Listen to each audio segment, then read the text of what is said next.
나 지금 회사 차리고 있어? PC방에서 가진 돈이 진짜 전혀 없었고 오히려 280만 원짜리 그 중고 카니발 한 대, 저희들이 오히려 회장님을 만나서 저희들 이거 팔게만 해주세요. 긴장되시는 거 풀으시고요. 혹시라도 여기 어거지로 오신 분들, 저희 회사는 네트워크 회사이기는 하지만 정말 다르게 가겠다는 어떤 그런 슬로건을 걸고 아주 정상적으로 여러분들이 걱정 안 하셔도 되는 그런 회사로 지금 현재 잘 가고 있습니다. 저는 대학에서 약 10년 정도 행정 직원으로 근무를 했습니다. 그냥 여자 직업으로서는 뭐 괜찮았고요. 그냥 안정적인 직업이라고, 남들은 다 그냥 지금도 저랑 같이 근무했던 그 직원들은 안정적으로 그 일을 하고 있습니다. 그 일이 세상에서 가장 천직이라고 생각을 하고 있는 그분들과 달리 저는 항상 불만이었어요. 너무 가난하게 살아서. 정말 그 산골짜기에서 토끼하고 발 맞추는 데 있잖아요. 제가 그런 데 살았거든요. 그런 데 살아서 저희 팔남매를 저희 엄마가, 제가 4살 때 저희 엄마가 사실 저희들 팔남매를 키웠고 저희 아버지가 그때 돌아가셨거든요. 그래서 팔남매를 엄마 혼자 키우다 보니까 그냥 생활이 뻔하죠. 예, 요즘에 우리 젊은 저도 애 둘만 키우려도 어때요? 너무 힘들죠. 그런데 팔남매를 저희 엄마가 키우시면서 저희 엄마 목표가 그랬답니다. 우리 팔남매 안 굶기기, 굶기지 않는 게 저희 엄마의 목표였다고 합니다. 그렇게 제가 자라다 보니까 나는 정말 부자가 되고 싶었어요. 그냥 뭐 살면서 남들이 흔히 말하는 부자 그런 게 아니라 이 마음속에서 그냥 저 밑에서부터 품어져 올라오는 정말 부자가 되고 싶다. 정말 그렇게 살고 싶었습니다. 그런데 월급을 꼬박꼬박 받지만 그 월급 가지고 부자가 우리가 될 수 있나요? 안 되더라고요. 부자가 전혀 안 되고요. 그 월급만 가지고 맨날 마이너스였습니다. 제가 쓰고 싶은 거 좀 사서 쓰면 마이너스더라고요. 그래서 이런 생활은 아니다. 나는 꼭 돈 많이 버는 일을 할 거야. 그래서 퇴직금을 가지고 피자 가게를 차렸습니다.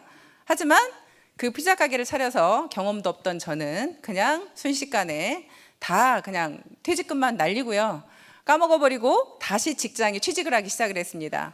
그래서 건설회사도 취직을 했고 백화점에도 취직을 했고 나중에는 결국에는 책 세일도 했습니다. 책 세일도 하고 그러다가 또 이제 피부샵까지 제가 하게 되면서 이제 피부샵을 하면서 이제 애를 낳고 다시 이제 집에 들어 앉아 있는데 그래도 또 무언가를 항상 열정이 부자가 되지 아니면 부자 남편을 만났어야 되는데 부자 남편을 못 만나서 제가 계속 무슨 일인가를 또 찾아야 되는 그런 상황이었다가 그래 마지막으로 다시 한번 또 해보자고 한 일이 제가 식당입니다.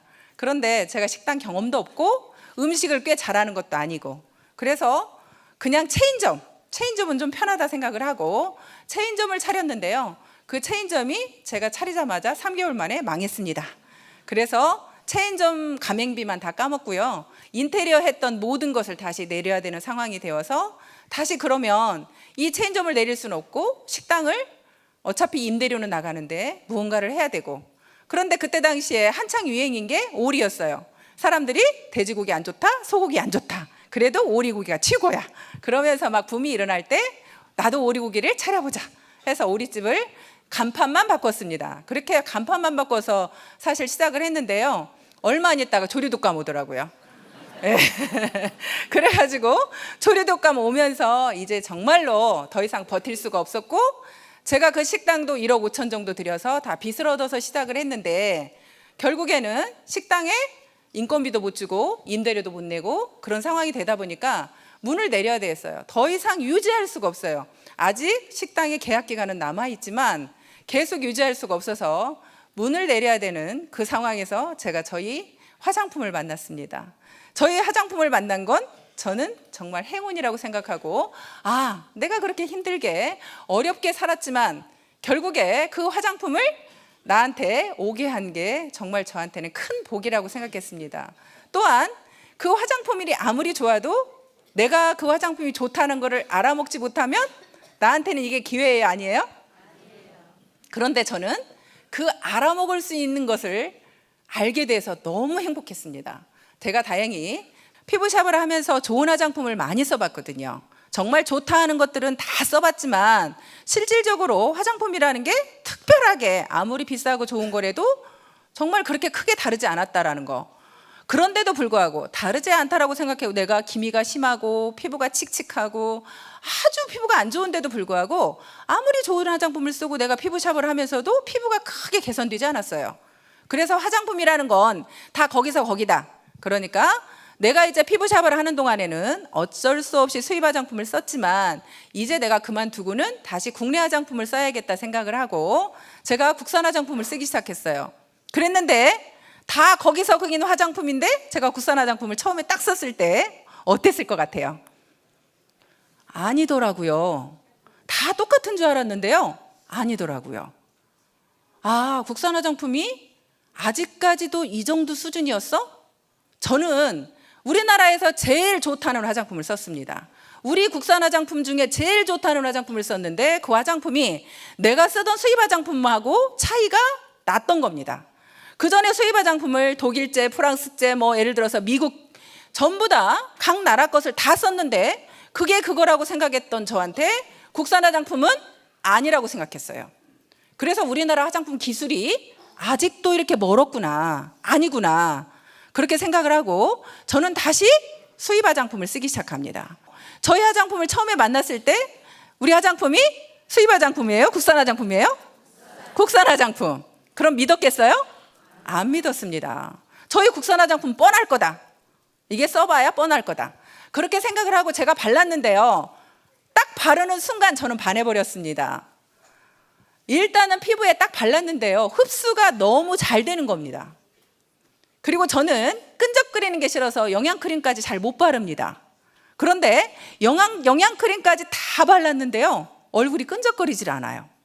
그러면서 피부가 촉촉하면서 아침에 일어났더니요. 보습력이 살아있어요. 그랬을 때 그 기분 어떻겠어요? 가격은요. 제가 전에 쓰던 화장품의 10분의 1 가격밖에 안 돼요. 6종 화장품이 한 개 가격밖에 안 되니까 10분의 1 가격이죠. 말도 아닌 가격이 화장품이 너무 좋다고 생각했습니다. 이건 저한테 기회로 다가왔고 와, 이것만 내가 팔으면 돈 벌겠구나. 이렇게 좋은데 이렇게 싸다면 팔려요, 안 팔려요? 무조건 팔린다. 확신을 했습니다.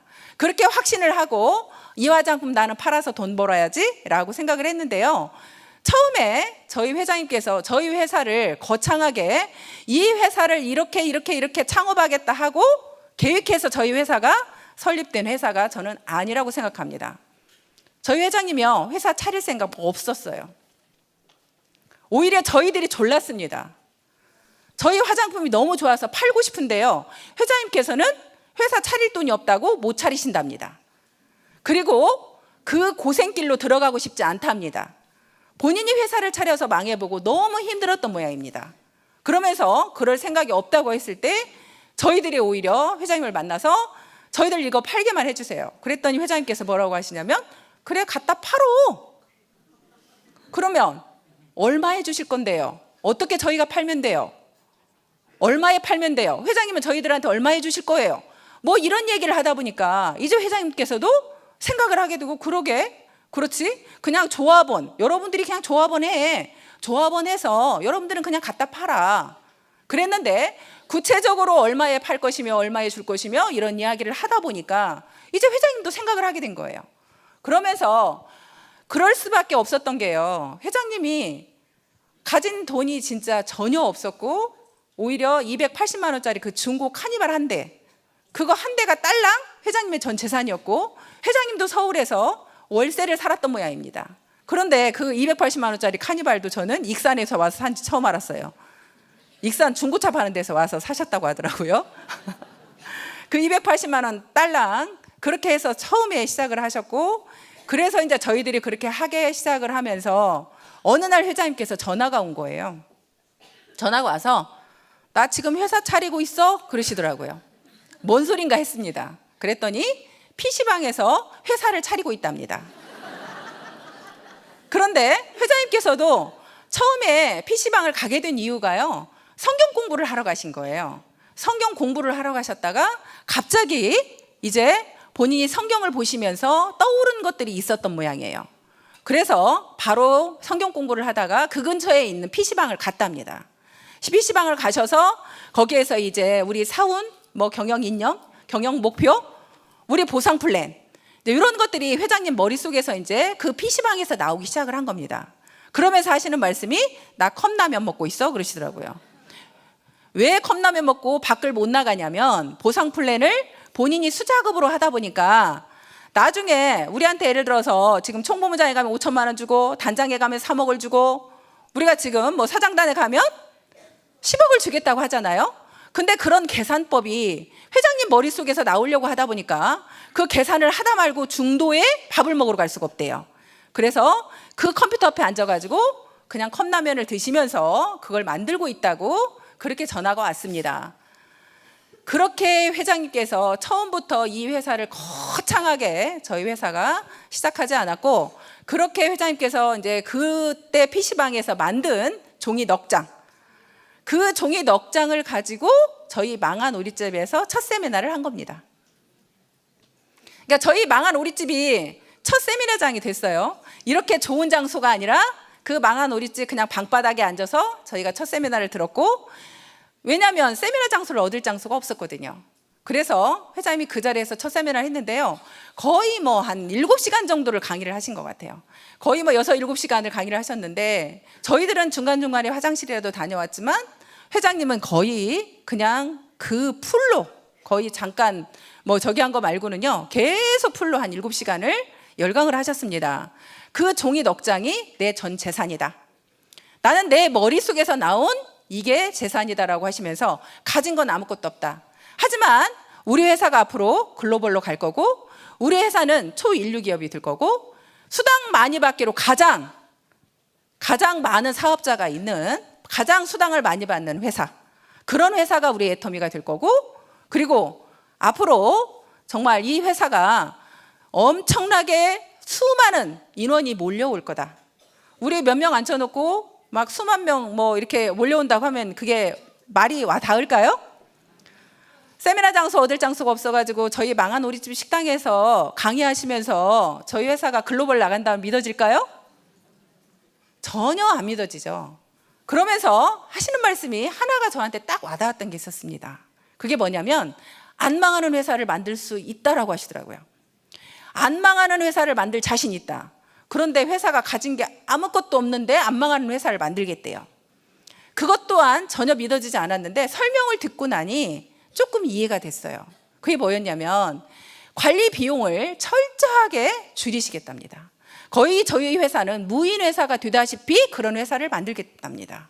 그러면서 이제 그때 당시 설명한 것은 뭐 예를 들어서 이제 뭐 직접 격리 업무 같은 경우는 세무서에 그냥 맡기고 전산 업무 같은 경우는 전산에 맡기고 뭐 이런 식으로 해가지고 실질적으로 다 그렇게 관리 비용을 최소화하는 그런 회사를 만들어서 이 회사 관리 비용이 나가지 않으면, 거의 나가지 않으면 우리 회사는 망할 염려가 없다.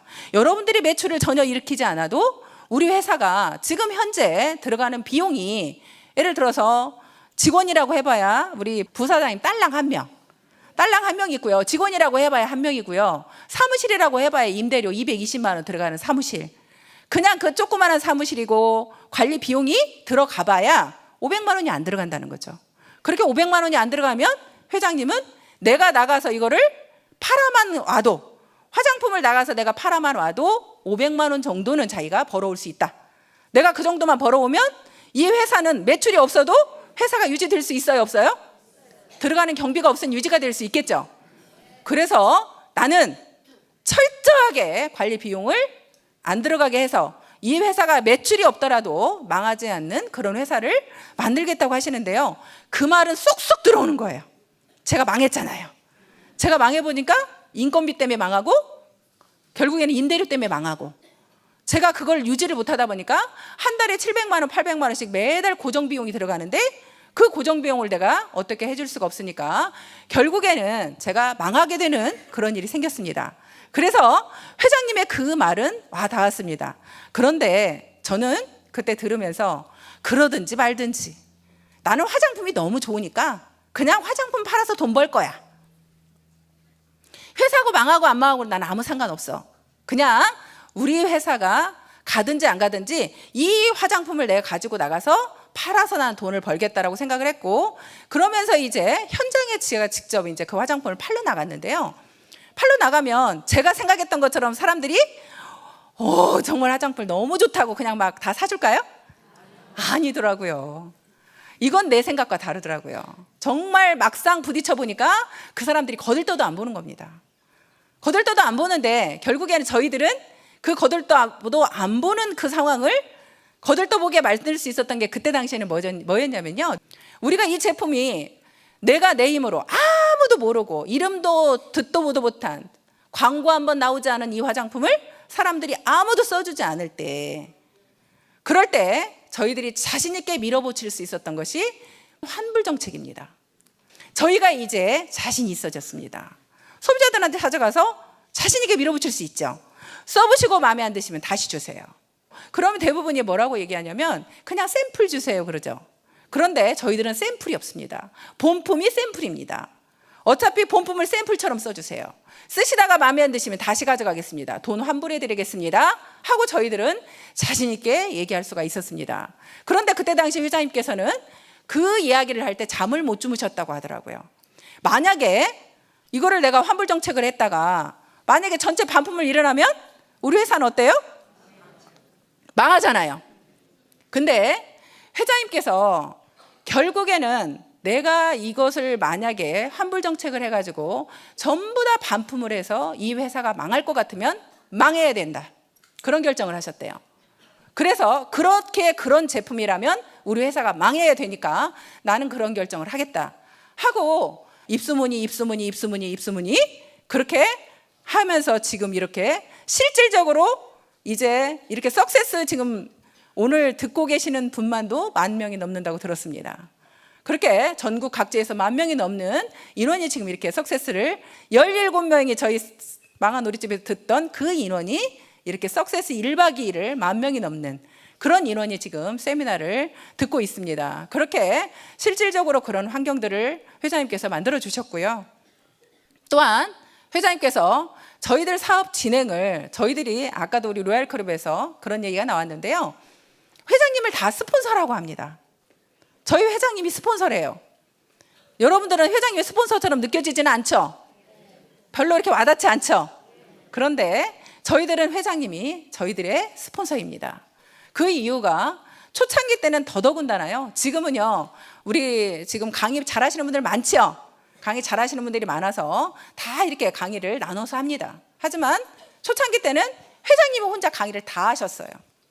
거의 풀로 회장님이 강의를 다 하시다 보니까 그때 당시는 회장님이 돈도 없는데 건강도 안 좋으셨어요.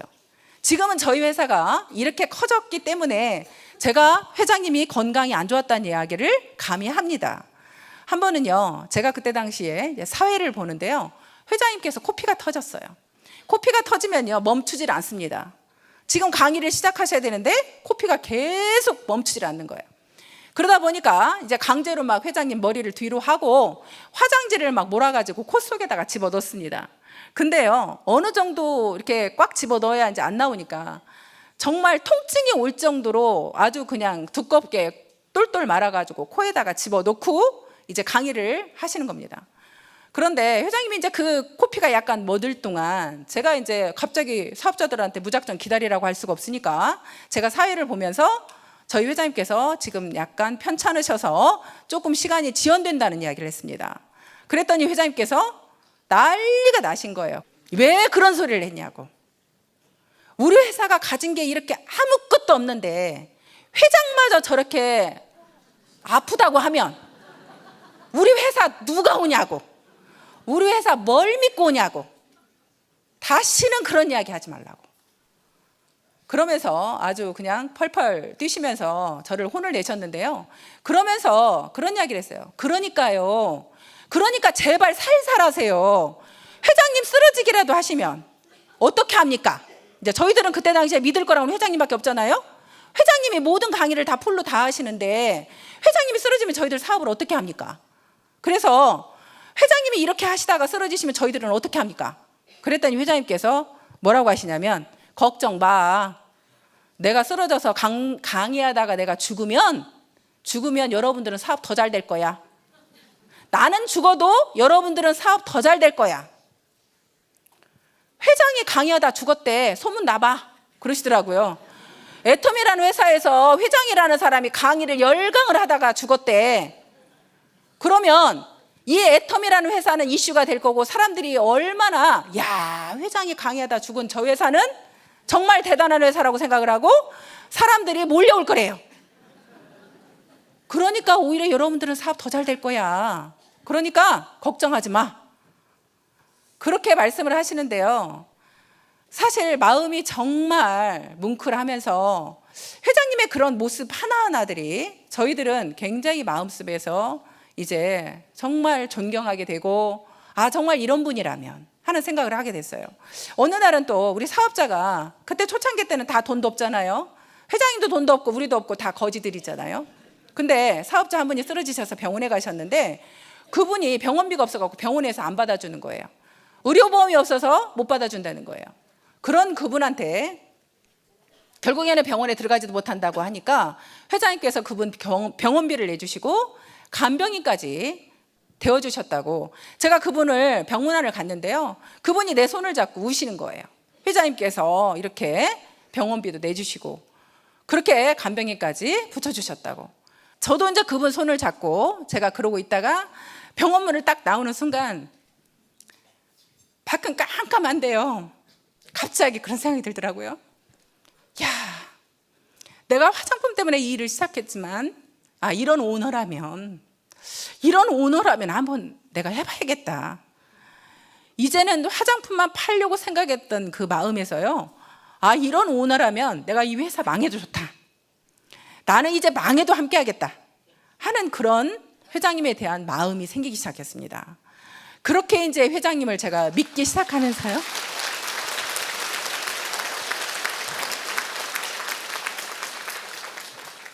그렇게 이제 믿기 시작하니까 정말 이제 애텀이라는 회사가 내 회사고, 정말 저는 이제 이게 뭐 회장님 회사, 뭐 우리 사업자 회사 이런 개념이 없었습니다. 그냥 이건 우리 회사, 내 회사, 그런 마음을 가지고 이제 움직이기 시작을 했고, 실제로 초창기 때는 저희 사업자들이 사실은 이런 세미나 준비를 다 했어요. 지금은 본사에서 다 해주잖아요. 본사에서 다 해주니까 우리가 지금 편하게 이렇게 세미나를 진행할 수 있습니다. 하지만 초창기 때는요, 우리 영상팀도 없었고요, 아무것도 없었어요. 그러면 우리 사업자들이 영상 뭐 뒤지도 않는 그냥 카메라 들고 와서 사진 몇 방 찍고 뭐 그렇게 우리가 다 준비해서 하고, 또 실질적으로 뭐 이제 우리가 여기 행사에 들어가는 모든 것들을 다 우리 사업자들이 준비해서 그렇게 진행을 했습니다. 그러다 보니까 실제로 정말 회사하고 나하고의 관계가 진짜 우리는 하나라고 생각하고 그렇게 일을 진행을 했었습니다. 그때 당시에 다 우리가 너무 어렵다 보니까 또 회장님께서 지금 우리가 수당을 일주일 딱 하고 그 다음 익주에 수당이 나오는데요. 그때 당시에는 회장님이 오늘 매출이 발생하면요, 내일 줬어요. 근데 내일 반품하면 어떡하려고? 내일 반품하면 어떡하려고? 오늘 수당 발생되면 내일 바로 수당을 주냐고요. 우리가 한 푼이라도 빨리 받아야 그 경비를 가지고 일을 할 수 있다는 거죠. 그래서 회장님께서는 수당을 매일매일 미리 지급을 해주셨습니다. 사실 진짜 그러기가 쉽지 않죠. 예, 쉽지 않은 그런 일들을 회장님께서 그냥 하셨어요. 근데 정말 회장님은 이게 타고나신 건가, 아니면은 진짜로 뭔가, 아니면 지금 생각해 보면 그런 생각도 있어요. 아마도 본인도 이 사업이 끝이라고 생각하셨기 때문에 아마 목숨 걸고 하지 않으셨나, 거의 목숨을 내놓는 마음으로 하지 않으셨나, 그런 생각이 듭니다. 그러면서 또 하나하나 내놓는 것들이요, 음주 문화를 우리 회사는 절대 음주를 하면 안 된다고 생각하고 있죠. 여기 석세스에 여러분들 1박 2일 오셨는데 혹시 처음 오신 분들은 저녁에 술 한잔 할까 이러시는 분들은 마음을 비우셔야 됩니다. 네, 저희 회사는 음주 문화를 회장님께서 절대 근절을 시키고 있습니다. 사실 이렇게 작은 건 것 같은데요, 지금 우리 애터미가 이미지가 어떤 줄 아세요? 여기 속리산도 아마 그런 걸로 알고 있고요. 제가 대명에서 자주 가는데요, 그 대명 콘도, 거기 대명에서 그런 이야기를 하더라고요. 거기 지배인이 자기가 그 많은 사람들을 대해보고 그렇게 많은 행사를 치러봤지만 우리 애터미처럼 이렇게 조용하게, 정말 깨끗하게, 이렇게 행사 치르는 조직은 처음 봤답니다. 여기 속리산에서도 마찬가지예요.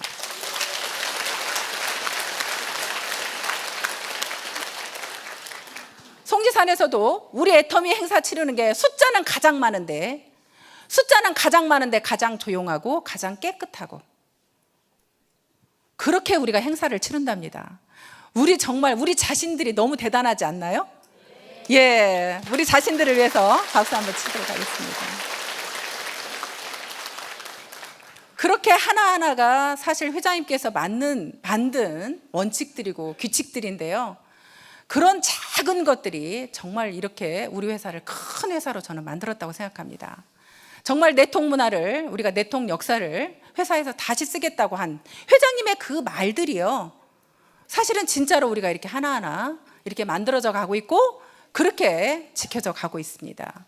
그렇게 하고 있는 이 모습들이 결국에는 회장님께서 정말 그렇게 아무것도 없는 280만 원짜리 카니발 한 대에서 지금 저희 회사가 7천억 매출을 올리는 회사가 되었습니다. 업계 2위가 되었습니다. 이제 그렇게 아무것도 없는 회사가 업계 2위가 되었고 정말 초창기 때 그렇게 글로벌로 나가겠다는 그 황당한 말이 현실이 되어서 지금 6개국 나라에 나가 있고 올해 나갈 나라까지 하면 내년 정도면 이제 10개국 나라에 저희가 나갈 거라고 예상이 됩니다.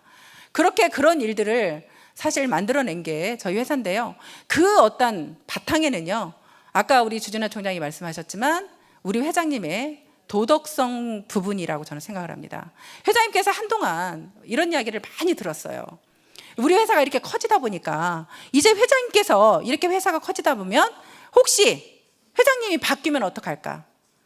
회장님이 사람이 바뀌면 어떡할까? 그런 염려를 많이 했는데요.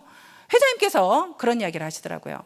물론 사람이라는 게 환경이 바뀌면 물론 바뀔 수 있죠. 바뀔 수 있지만 회장님께서는 그래도 하늘을 두려워한다는 말씀을 하시더라고요. 나는 하늘을 두려워한다. 그렇기 때문에 내가 바뀐다 하더라도 나는 하늘을 두려워하는 사람이기 때문에 그래도 다른 사람하고는 다를 거라는 생각이 들고요. 회장님께서 많은 회사의 회장님들이 예를 들어서 술을 먹고 그냥 생활 자체가 그런 사람의 어떤 생활이 아니라 진짜 성경을 보면서 성경 말씀에 따라서 생활을 하시는 그런 분이라면 우리가 믿어도 되지 않을까요? 네, 믿어도 될 것 같습니다. 그렇게 저희 회사가 기독정신에 의해서 저희 회사가 설립이 되었고요. 또 그렇게 회장님이 아까 말씀해 놓으신 그런 바탕 위에 저희들이 일을 진행한 결과 오늘의 애터미가 있다고 생각합니다. 그런데 마지막으로요, 여러분들한테 한 가지만 질문하고 싶습니다. 여러분들 지금 현재 애터미가 굉장히 커졌기 때문에 이제 많은 인원이 들어왔기 때문에 여러분들이 리크루팅하기가 쉽지 않다. 회원가입 시키기가 쉽지 않다. 그렇게 말씀하시죠? 왜 대답이 적으세요? 그렇잖아요. 여러분들은 초창기 멤버인 저희들이 부럽지요? 저분들은 분명히 초창기 멤버이기 때문에 저 자리에 왔을 거야. 그런데 실질적으로 저희 초창기 멤버들이 번호가 빠르다고 해서 이 자리에 다 성공할 수 있었을까요? 저희 회사에 1000명 회원, 1000번 안에 들어온 회원이 제가 알기로 그렇게 많지 않습니다. 번호가 빨라서 성공할 것 같으면 그렇게 많지 않습니다. 오히려 저희들이 아까 말씀드렸던 것처럼 화장품 하나 나가서 팔려면 정말 여러분들이 한 번 지금은 찾아가서 설명해도 될 걸 저희들은 10번 찾아가야 됐습니다. 그럼 여러분들이 지금 사람 만나기 힘든 것과 저희들이 10번 찾아가야 겨우 그 사람이 우리 이야기를 들어주는 그 환경과 다를 게 뭐가 있습니까? 다를 게 있어요? 다를 게 없어요. 그리고 또 하나, 저희들은 그때 제품 2가지 갖고 있어요. 화장품하고 해모임 2가지 갖고 있습니다. 그런데 지금 여러분들은 몇 가지 갖고 하고 있어요? 여러분들은 소비자들 찾아가서 저희들은 화장품과 해모임 얘기만 하려니까 찾아갈 사람이 한정되어 있었습니다. 하지만 지금은 여러분들은요, 참기름도 팔고 칫솔도 팔고 치약도 팔고 여러분들이 일반 소비자 다 찾아갈 수 있죠. 여러분들은 다 찾아갈 수 있는 인원이 널려 있습니다. 제가 보기에는 저희들이 찾아갈 사람이 없었던 것과는 달리 여러분들은 찾아갈 사람들이 널려 있는 겁니다.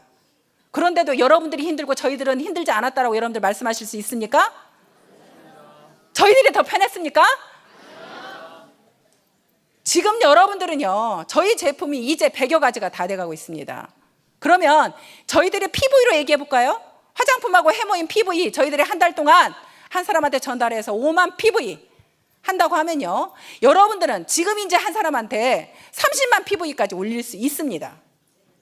저희들은 5만 PV 올리는 걸 여러분들 30만 PV 올리면 인원이 적어졌다 하더라도 여러분들은 더 훨씬 효과가 높지 않나요?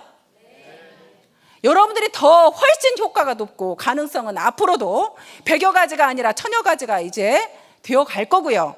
그렇게 계속적으로 늘어나서 그 한 사람이 한 사람의 PV가 이제는 그 전에 저희들 5만 PV에서 여러분들이 정말 더 많은 PV가 나올 수 있는 환경에 여러분들은 처해 있습니다. 여러분들이 힘들지 않는 일은 없어요. 어떤 일이 됐든 힘들지 않는 일은 없습니다. 여러분들이 그냥 여기에서 돈 많이 버는 사람 많다니까 거저 먹으려고 하지 마세요. 다른 일은 더 힘들어요. 제가 볼 땐 더 힘들어요. 그냥 여러분들도 저희들이 오히려 겪었던 그 환경들이 저희들이 좋아서 이 자리에 온 게 아니고요. 저희들은 포기하지 않고 회장님을 신뢰하고 정말 이 회사는 될 수밖에 없다. 이 제품은 정말 좋고 싸다. 그런 신뢰 속에서 믿고 끝까지 온 게 오늘날 저희들이 온 겁니다. 저희들도 그렇게 왔듯이 여러분들도 지금부터 그렇게 하면 되는 거죠. 여러분들이 이 회사를 믿고 회장님을 믿고 제품을 믿고 여러분들 자신을 믿고 여러분들도 할 수 있다는 믿음 하에 여러분들이 함께 하신다면 여러분들 모두가 성공자가 될 거라고 확신하면서 오늘 강의 마치겠습니다. 고맙습니다.